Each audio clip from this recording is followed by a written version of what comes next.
Os expositores espíritas respondem diversas dúvidas no Respostas. No programa de hoje, o tema é sociedade. Raul Teixeira comenta qual é a posição do Espiritismo sobre a redução da maioridade penal. Nestor Mazzotti aborda como tem sido a repercussão das campanhas em defesa da vida. E Marlene Nobre fala sobre transplante de órgãos e como eliminar o trauma em uma gravidez resultante de estupro. Qual a posição do Espiritismo sobre a redução da maioridade penal?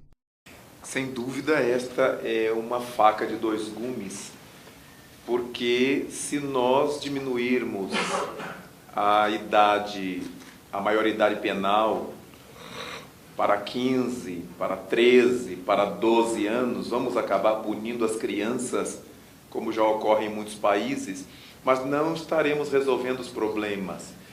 O grande desafio para nós todos, seja do Rio de Janeiro, seja de onde for, é o processo educacional.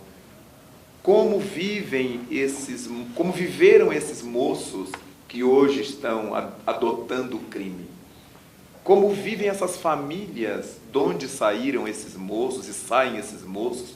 Faz-nos recordar Allan Kardec ao falar da importância da educação moral, na nota que ele escreveu em O Livro dos Espíritos, a questão 685, item A, quando ele diz que quando se vê a quantidade de indivíduos que diariamente é atirada na correnteza social, sem educação, sem bons princípios, o que se pode esperar de bom da sociedade? De maneira que nós ainda vivemos na base dos paliativos e das providências de periferia. O problema não será diminuir a maioridade penal, o problema será aumentar a assistência à criança, à família. Quantas famílias desvalidas que não têm com quem deixar seus filhos e precisam trabalhar, então as crianças ficam nas ruas e são apanhadas e são utilizadas pelo tráfico, pelos traficantes, pelas pessoas que também são imaturas, que também são espíritos inferiorizados. Naturalmente que não passará pela nossa mente a ideia de que, ao se diminuir a maioridade penal, nós eliminaremos o problema do crime ou da criminalidade. Apenas estaremos empurrando para mais baixo a faixa etária que envolverá crianças no crime. É importantíssimo que pensemos nessa orientação que Allan Kardec recebeu dos Espíritos e que nós encontramos no Livro dos Espíritos, nas questões 914, 917, quando fala que para mudarmos esses quadros da sociedade, para diminuirmos o egoísmo, só através da educação. E os Espíritos lhe chamam a atenção para a necessidade de alteração das nossas instituições. A família completamente desorientada para orientar a seus filhos. A escola completamente desorientada para fazer com que o aprendizado ajude os aprendizes a viver. As religiões desaparelhadas dessa vinculação com o Cristo verdadeiro, mas preocupada com os fenômenos sociopolíticos e econômicos do mundo. Então, para onde nós correremos? Para as leis, mas quem faz as leis também vive conflitado com seus tormentos, com suas angústias, suas buscas. Então, usando uma expressão de Stanislau Ponte Preta, nós estamos no próprio samba do crioulo doido, onde ninguém se entende e todo mundo está querendo resolver a questão. De maneira que, finalizando, a maioridade ou a minoridade criminal não são os problemas. O problema é a maturidade moral que imprimamos na alma dessas criaturas e nas nossas desde as idades mais tenras. Devem os espíritas serem mais presentes perante os clamores sociais? Sem dúvida nenhuma, eu comentei isso aqui. Não adianta nós vivermos numa sociedade e dizermos, não, eu estou só de passagem. Isso não é para mim. Não, isso eu sou espírita e não posso opinar. Eu sou espírita e não posso opinar? O que é isso, meu Deus do céu? Não adianta, enquanto nós virarmos as costas, os valores nos quais nós acreditamos, e são fantásticos, não vão fazer parte da sociedade. Então, quando vem o censo, quem se declara espírita? Menos de 2 milhões de pessoas se declaram espíritas no Brasil. E está na cara que isso é mentira. Porque o que eu tenho de amigo protestante, católico e ateu que frequenta centro espírita não está no gibi. Mas é claro que na hora do censo ele não vai admitir isso. Na hora que a coisa aperta, Maíse, pensa em mim, põe meu nome lá. Né? Eu estou precisando fazer um tratamento, uma hora eu apareço. Né? Eu sou carioca, mas moro há quase 50 anos em Brasília. Mas o carioca tem uma coisa que eu acho linda. Ele te encontra e diz assim, aparece lá em casa. Mas ele nunca dá o endereço dele. A esperteza do carioca é essa. Ele acha que é uma fraternidade absoluta. E ele sempre termina a conversa dizendo, aparece lá em casa. Mas você não sabe onde ele mora. Nós não podemos agir da mesma maneira. Nós temos que fazer parte, sim, não de maneira agressiva, de maneira pontual, quando eu quero eu vou, nada disso. Nem muito menos de maneira preconceituosa. Mas enquanto nós nos omitimos e dizemos, a reencarnação existe, fulano vai resgatar em outra vida, a vida não muda, a vida não melhora. Pessoas, às vezes equivocadas, assumem postos. Recente psicofonia de Bezerra de Menezes, através de Divaldo Franco, está lá na frase dele. Enquanto aqueles que podem colaborar se omitem, os espertos de espada na mão, tomando espaço. E loucos, inclusive. Gente maluca está assumindo posto na sociedade sem condição nenhuma. Porque aquele que tem condição sempre diz, não, eu acredito em vida além da morte, ele vai pagar do lado de lá. Não, a coisa não é online, não está todo mundo aí de celular e computador, tem que ser agora. Porque senão nós nunca vamos modificar o nosso destino. E modificar o nosso destino é modificar o destino da humanidade. Porque se Deus quiser, nós ainda vamos voltar para a Terra muitas vezes. Feliz de nós se a Terra ainda for o nosso hospital-escola pelas próximas encarnações. Mas caso não seja, nós precisamos deixar aqui a nossa marca, com coragem. Há muitos anos eu faço palestra no Banco Central, no Banco do Brasil, nos ministérios, no CNPq, na FUNAI, no SERPRO, e as pessoas me acham uma tola, porque nunca cobrei um centavo. Mas você é burra mesmo, você fala no Banco Central de graça?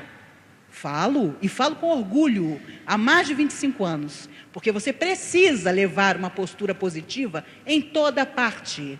Houve lugares onde eu comecei falando, tinha 10 pessoas na minha frente. Hoje as pessoas sentam no chão. E chegam e dizem, eu sou ateu, Maíse, mas acredito demais no Chico Xavier. Por que a pessoa acredita no Chico Xavier? Porque ele viveu uma vida inteira de coerência.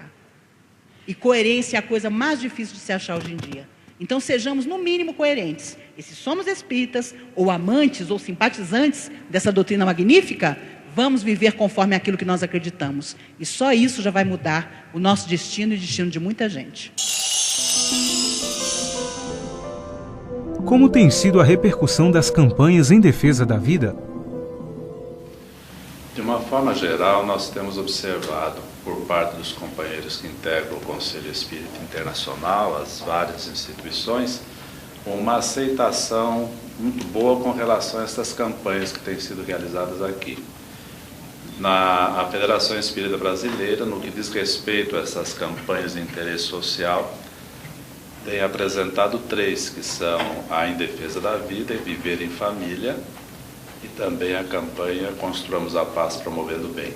Já tem havido uma receptividade bastante grande, tem alguns documentos, alguns folhetos que já estão sendo divulgados, traduzidos inclusive para o espanhol, de tal forma que há um crescimento natural nesse sentido. A própria reunião do Conselho Espírita Internacional, que deverá ocorrer em outubro em Cartagena, por ocasião do 5º Congresso Espírita Mundial, deverá tratar deste assunto até para ajudar uma campanha de divulgação mais ampla. Mesmo porque se trata de um assunto de interesse da humanidade inteira, de todos os povos. E os nossos irmãos espíritas de outras terras também vivem e têm interesse de colaborar no encaminhamento desses assuntos.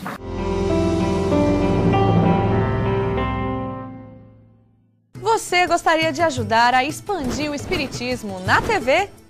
Então aí vai a dica. Você se torna sócio do Clube Amigos do Espiritismo e ajuda a levar a mensagem espírita a muito mais corações. Além de contribuir com este grande desafio, você ainda ganha brindes exclusivos.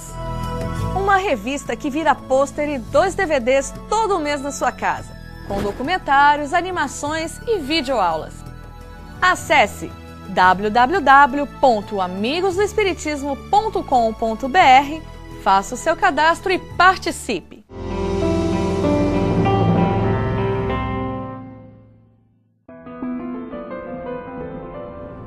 Qual a posição sobre o transplante de órgãos? Eu sou bem francesa nesse aspecto. Eu respeito muitíssimo o livre-arbítrio das pessoas, de quem convive comigo, de quem escreve contra mim, de quem não pensa coisas agradáveis a meu respeito, respeito os que me amam, respeito todo mundo. Por quê? Porque eu também desejo ser respeitado, né? Então, aquele que escolheu, aquela que escolheu a doação, bendito seja. Eu sou francamente favorável ao exercício do livre-arbítrio. Eu não gostaria de ser responsável por nada que o outro faça. Assim como também eu acho que ninguém vai responder por aquilo que eu faço. Eu respeito mesmo o livre-arbítrio das pessoas. É um direito que elas têm de agirem assim. Então, se você decidiu que vai doar, doe. Doe. É o que o Chico dizia para a gente. Ao doar, a pessoa tem que se esquecer de si próprio. Tem que doar de coração. A sua alma tem que doar. Porque tudo o mais vai se ajeitar. Não é? O fato de eu ter visto essa mensagem do rapaz que doou o coração, que sofreu, etc., etc., me faz pensar que o transplante cardíaco seja mais difícil do que qualquer outro transplante. No entanto, se a pessoa resolveu doar tudo, doe. Porque é sagrado o momento em que você decide ajudar o outro. Mas não queiram o meu aval. Vocês não precisam disso. Não é? Então, o rim, o fígado é uma maravilha. Você doa 1/3, logo o teu fígado restitui esse 1/3, né? A córnea e por aí vai. São órgãos menos assim importantes na economia orgânica. Coração eu acho que é um pouco mais importante e requer bastante desprendimento para que a gente doe. É o que eu posso dizer sobre o assunto.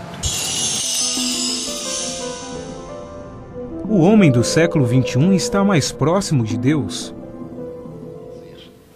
Eu pediria licença para adir que numa atividade desta natureza, que atraiu alguns milhares de pessoas, não tivemos a ocasião de receber a visita de um dos órgãos da mídia da capital federal, para poder informar que milhares de pessoas estamos pensando no bem e realizando o bem. Nada obstante, todos esses veículos foram convidados, e alguns dos quais contratados para divulgar o evento. Então seria um dever desses órgãos, cuja atividade é dar notícias, interessar-se por saber de que se tratava e, naturalmente, divulgar que se encontraram nesta cidade alguns milhares de pessoas vindas de várias cidades do Brasil, de diversos países da Europa, da América do Norte, da América do Sul, da América Central, para trabalharmos juntos na construção de um mundo melhor. Então, o silêncio é uma forma terrível de perturbar uma ideia. O homem do século XXI está muito mais próximo de Deus, seja através das propostas iluminativas de todas as religiões, seja através dos mecanismos da própria ciência e da tecnologia, que diariamente demonstram que o ser humano não é mais resultado da manifestação unicista do cérebro. É uma realidade transpessoal. Vários estudiosos nas diversas áreas médicas, na física quântica, têm chegado à conclusão de que Deus é um fenômeno genético em nós e de que o espírito pode ser encontrado em nosso cérebro, graças a pesquisas de laboratório. No entanto, temos a impressão exatamente contrária, graças ao desinteresse dos veículos multiplicadores de ideia, que, por enquanto, ainda se comprazem em vender o escândalo, o crime, a hediondez, por responsabilidade nossa, que damos preferência e compramos essas notícias. Por que os bons são tão tímidos em fazer o bem? Eu fico pensando, às vezes, lá em... A gente tem um ditado que diz assim: cachorro que foi mordido por cobra tem medo de linguiça. Nós já cometemos tantos desatinos, nós já enveredamos por caminhos que nos trouxeram tantos sofrimentos, que quando a gente encontra um porto seguro na bondade, a gente quer ficar paradinho, agarrado, e fica tímido, com medo de cometer desatinos de novo, de cometer erros. É natural isso, mas a gente não pode deixar que esse sentimento nos domine. É natural que a gente tenha medo de errar, de cometer os erros do passado, mas isso não pode ser um erro paralisante. Então nós devemos procurar o que o Bezerra de Menezes fala na mensagem Unificação de 1964. Os homens de bem da terra precisam se unir. Todo mundo quer ser autor sozinho. Todo mundo quer abrir um hospital para ele. Aí você tem 1000 pessoas querendo abrir um hospital. Imagine se essas 1000 pessoas se unissem para apoiar um hospital que já está aberto. 50.000 querem criar uma creche. Imagina se esses 50.000 se unissem para apoiar as creches que já existem. Então eu acredito que o que vai fazer os homens de bem vencerem a timidez é a união.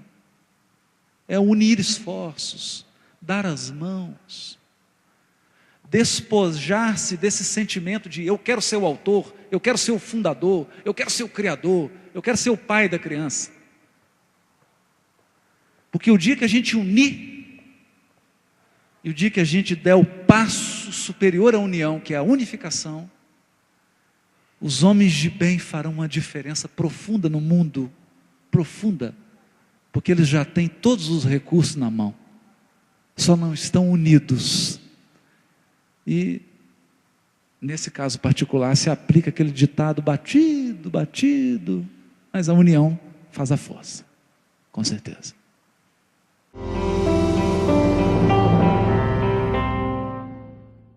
Você gostaria de ajudar a expandir o Espiritismo na TV? Então aí vai a dica. Você se torna sócio do Clube Amigos do Espiritismo e ajuda a levar a mensagem espírita a muito mais corações. Além de contribuir com este grande desafio, você ainda ganha brindes exclusivos. Uma revista que vira pôster e 2 DVDs todo mês na sua casa, com documentários, animações e videoaulas. Acesse www.amigosdoespiritismo.com.br, faça o seu cadastro e participe.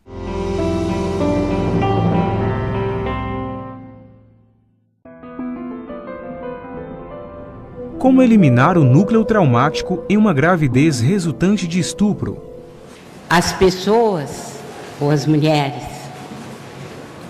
que são estupradas, estou falando da realidade brasileira. Não conheço a realidade dos Estados Unidos. Então vou falar sobre o que eu conheço. No caso das brasileiras, elas não são assistidas. Nem quando fazem o aborto, que aqui no Brasil é legal, nem quando o desejam sem fazer o aborto. A que conclusão a gente chega? A ênfase dos abortistas é para que se consuma o aborto. Não vejo nenhuma ênfase para se amparar a parte psicológica da gestante. Esse é o grande erro.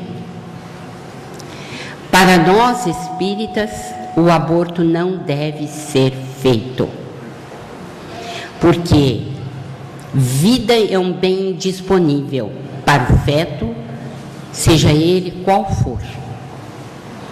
O que as entidades espíritas deveriam fazer é acompanhar as gestações de todas as mulheres ou daquelas que chegarem, disserem que estão grávidas através de um estupro, acompanharem a gestação até o parto, e uma vez a criança, nascida a criança, se a mãe não a deseja, ela deve ser dada em adoção. Então, a nossa opinião é que durante toda a gestação, essa paciente, porque não deixa de ser, embora a gestação não seja considerada doença, mas psicologicamente a mãe está doente, a gestante está doente, ela deveria ser acompanhada não apenas através de apoio psicológico, mas também através de apoio espiritual, que poderia ser oferecido durante todo o tempo de gestação. Só quero dizer uma coisa: aos que condenam o feto nascido por estupro, que veio a se desenvolver por estupro. Uma vez, o doutor Isaías Claro estava dando uma palestra sobre aborto e uma senhora da assistência levantou-se e disse: eu quero dar um testemunho. Eu era jovem, fui estuprada, passei um horror. Meus pais queriam que eu realizasse o aborto. Eu não fiz e disse a eles que não faria. Nunca me casei. A criança veio à luz e hoje é um filho maravilhoso. É pianista e é ele que me sustenta. Apesar de tanta violência, o bem tem aumentado na Terra? Indubitavelmente, queridos irmãos, o bem tem aumentado na Terra. O que vem ocorrendo é que a sua divulgação tem diminuído na Terra. As mídias dos mais variados teores têm procurado o mercado, a venda. Então, a notícia do bem ainda não é apetitosa para a maior parte das mentes, ou para grande número delas. Então, as notícias sangrentas, violentas, ainda despertam aquele sentido rude que trazemos em nós, chama-nos mais atenção.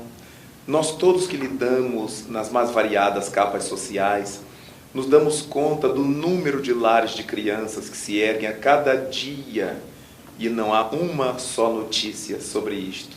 Os lares de idosos, os lares que acolhem as mães solteiras, que profissionalizam essas moças, que acolhem as crianças com necessidades especiais, e isto não é alvo do noticiário. Os jovens pobres que estudam à noite, que trabalham de dia e que se formam e que vencem, isso não dá notícia. No entanto, se um jovem desse furtar, usar droga, matar, ele vai para todas as páginas de todos os jornais.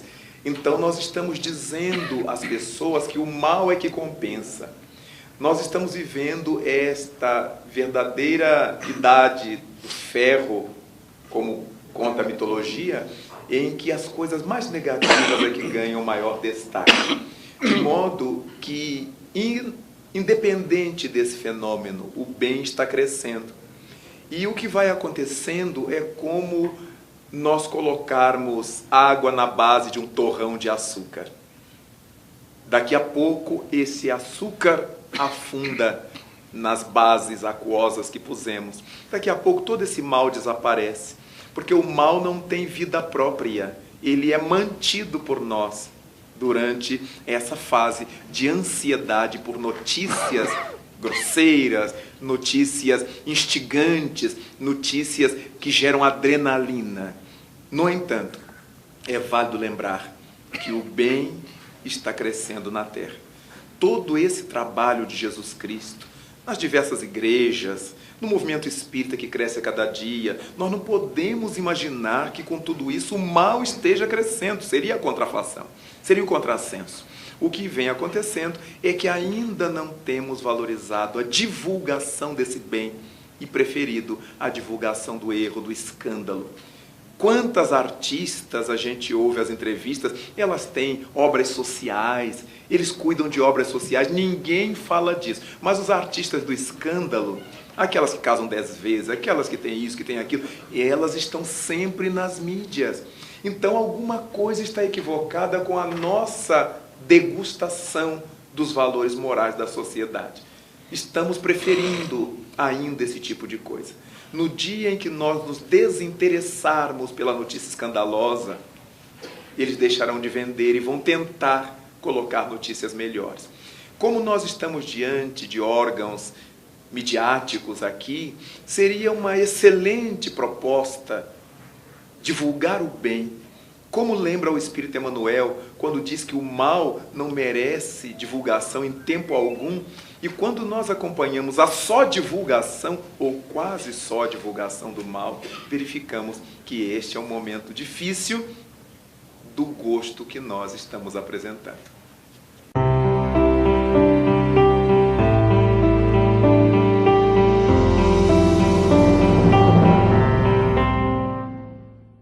Se pode esperar de bom da sociedade, de maneira que nós ainda vivemos na base dos paliativos e das providências de periferia. O problema não será diminuir a maioridade penal, o problema será aumentar a assistência à criança, à família. Quantas famílias desvalidas que não têm com quem deixar seus filhos e precisam trabalhar, então as crianças ficam nas ruas e são apanhadas e são utilizadas pelo tráfico, pelos traficantes, pelas pessoas que também são imaturas, que também são espíritos inferiorizados. Naturalmente que não passará pela nossa mente a ideia de que, ao se diminuir a maioridade penal, nós eliminaremos o problema do crime ou da criminalidade. Apenas estaremos empurrando para mais baixo a faixa etária que envolverá crianças no crime.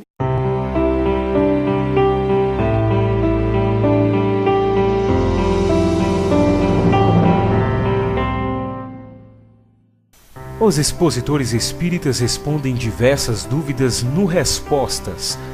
No programa de hoje, o tema é Sociedade.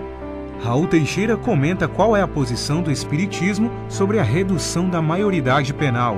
Nestor Mazotti aborda como tem sido a repercussão das campanhas em defesa da vida. E Marlene Nobre fala sobre transplante de órgãos e como eliminar o trauma em uma gravidez resultante de estupro. Qual a posição do Espiritismo sobre a redução da maioridade penal?